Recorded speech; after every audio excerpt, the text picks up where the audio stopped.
Children, अभी आपको आपकी भाषा माधुरी की पाठ्यपुस्तक निकालनी है। इसके पहले वीडियो में हमने मात्रा ज्ञान में आ की मात्रा पढ़ी थी। तो आज हम मात्रा ज्ञान में अह की मात्रा पढ़ेंगे। तो देखो यह कौन सा अक्षर है? अह। जब मैंने ये अक्षर बोला अह, तो आपको इसके लास्ट में कौन सा अक्षर सुनाई दे रहा है? तो वो है अक्षर ह। मतलब हमें इसमें ह का साउंड आता है, पर हम ह नहीं लिखते। सिर्फ हम इसकी मात्रा कैसे देते हैं? ऐसे 2 डॉट्स हम देते हैं अक्षर के बाद में, ऐसे 2 डॉट्स देते हैं। ह का उच्चार आता है, पर ह हम नहीं लिखते। और इसका प्रयोग हम ज़्यादातर हिंदी भाषा में नहीं करते। इसका प्रयोग हम संस्कृत भाषा में ज़्यादा करते हैं, और इसे हम विसर्ग भी कहते हैं। तो देखो अभी मैंने लिखा अक्षर क को अह की मात्रा लगाई, यानी कि विसर्ग लगाया, तो ये हुआ कह। प को अह की मात्रा लगाई, तो ये हुआ पह। तो हम पह बोलते हैं, पर ह नहीं लिखते। ऐसे सिर्फ 2 डॉट्स अक्षर के बाद में हम यहाँ पर साइड में लगाते हैं। च को विसर्ग लगाया, चह। तो अभी आपके समझ में आया होगा कि हम विसर्ग कैसे लगाते, यानी कि अह की मात्रा कैसे लगाते हैं और उसका उच्चारण कैसे करते हैं। मात्रा ज्ञान अह।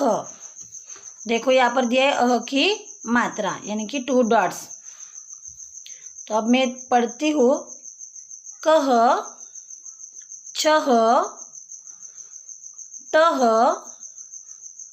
तह, पह। तो देखो अभी एक लड़का और लड़की है, वो अपनी देवी माता को नमस्ते करें। न म ह नमः। देखो यहाँ पर लड़का रो रहा है, इसका मतलब वह दुखी है। दुख, दुख। शब्द ज्ञान अह की मात्रा वाले शब्द। अह की ध्वनि आधे ह के उच्चारण की तरह होती है। मतलब जब भी हम अह बोलते हैं तो उसमें ह का साउंड सुनाई देता है, तो वो आधा ह होता है, मतलब आधे ह के उच्चारण की तरह होती है। पूरा ह नहीं होता। अगर पूरा ह होता तो हम वहाँ पर ह लिखते, पर वो आधा ह होने के कारण हम सिर्फ ऐसे 2 डॉट्स लगाते, ह नहीं लिखते। पुनः, पुनः यानी कि अगेन एंड अगेन। मतलब आपकी जो किताब है तो आपको पुनः पुनः पढ़नी चाहिए, यानी कि बार बार पढ़नी चाहिए। प्रायः यानी कि करीब करीब, अक्सर, बार बार, लगभग। प्रातः यानी कि सुबह। अतः यानी कि अब, देयरफॉर, सो, इसलिए। दुख यानी कि सॉरो। अगर हमारे मन जैसी बात नहीं हुई तो हम दुखी या उदास होते हैं। शनेह यानी कि धीरे धीरे, आहिस्ता, स्लोली। संभवतः यानी कि जो हमसे हो सकता है, मुमकिन जो है।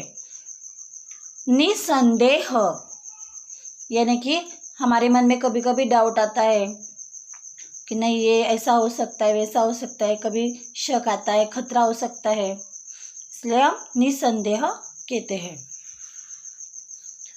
प्रातः, अभी देखो आपको चित्र में भी दिखाई दे रहा है कि क्या हुआ है।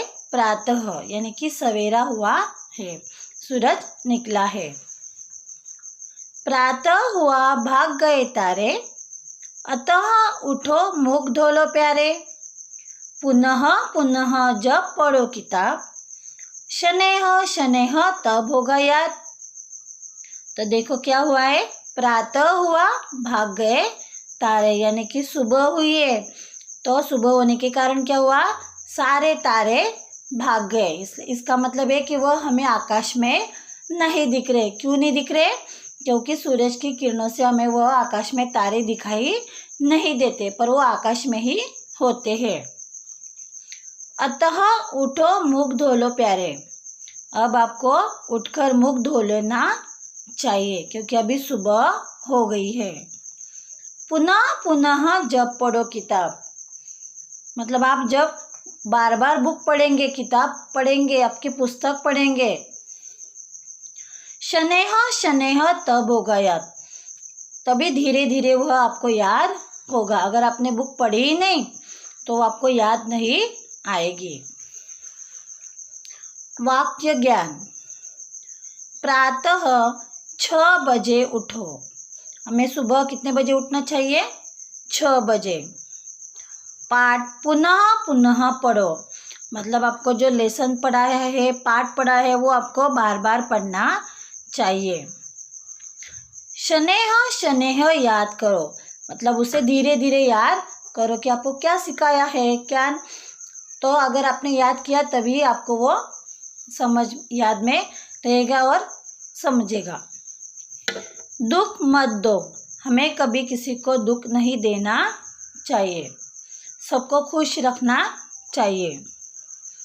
निसंदेह भलाई का काम करो, मतलब कभी डरना नहीं चाहिए, कौन सा भी खतरा हो, कौन सी भी परेशानी हो, फिर भी हमें भलाई का काम करना चाहिए। प्रायः प्रभु भजन करो, और बार बार हमें प्रभु का भजन करना चाहिए, हमेशा प्रभु का भजन करना चाहिए। अभी आपके CW नोटबुक में आपको लिखना होगा अह की मात्रा वाले शब्द। पुनः, अतः, प्रायः, दुख, प्रातः। अभी देखो हमारा अगला क्वेश्चन है, अक्षरों से शब्द बनाओ। आपको यहाँ पर भी अक्षर दूर दूर दिए है और उनको जोड़कर आपको शब्द बनाना है। न म ह, नमः। दुख, दुख। अभी देखो हमारा अगला क्वेश्चन है, अह की मात्रा लगाओ, यानी कि विसर्ग लगाओ। तो देखो जिस अक्षर के नीचे अंडरलाइन है, हमें उसी अक्षर को अह की मात्रा लगानी है। तो देखो ये अक्षर प, और यहाँ पर देखो प के नीचे से टेढ़ी लाइन दी है, तो इसका मतलब क्या हुआ, ये प्र, और यह र का रूप होता है। तो ये हुआ प्र, और प्र को आ की मात्रा दी प्रा त, तो ये शब्द होगा प्रातः।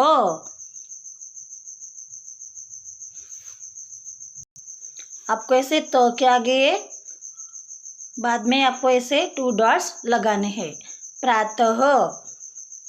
ये देखो अक्षर है श, न को ऐ की मात्रा दी नई, और इसी अक्षर को अह की मात्रा लगाएंगे ह, शनैः, शनैः। अभी देखो सम, स के ऊपर अनुस्वार, इसलिए सम भ व, और ये त के नीचे अंडरलाइन, इसलिए हम त को विसर्ग लगाएंगे। सम भ व त ह, संभवतः।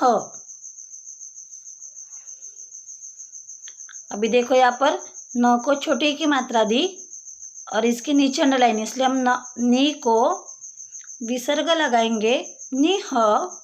स के ऊपर अनुस्वार है सन, द को एक ही मात्रा लगाई दे, ह, निह संदेह, निह संदेह। आपको इसकी PDF मिल जाएगी। धन्यवाद।